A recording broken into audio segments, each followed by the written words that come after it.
नाशिकच्या पंचवटीत jogging track असलेल्या Shrikrishna garden समोर साकारलाय 7 मजली देवीदास हाईट प्रकल्प। मग येताय ना आजच आपला फ्लॅट बुक करायला देवीदास हाईट्स मध्ये। आमचा मोबाईल क्रमांक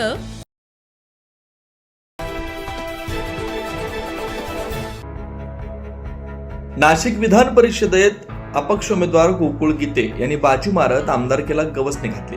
नाशिकच्या या निवडणुकीकडे संपूर्ण राज्याचं लक्ष लागून होतं। अखेर 109 मतांची आघाडी घेत गीते यांनी महायुतीचे उमेदवार नरेंद्र दराडे यांचा पराभव करत विजय मिळवला।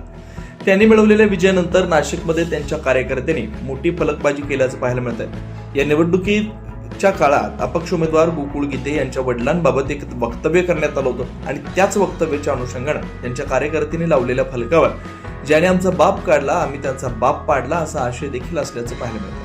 यामुळे नाशिकचं राजकारण पुन्हा एकदा ढवळून निघाल्याचं पाहायला मिळतं। विजयानंतर लावलेलं गोकुळ गीते यांचे बॅनर हे मोठा चर्चेचा विषय ठरतात। 9 न्यूज महाराष्ट्रासाठी प्रतिनिधी साहिल बेलसरे, नाशिक।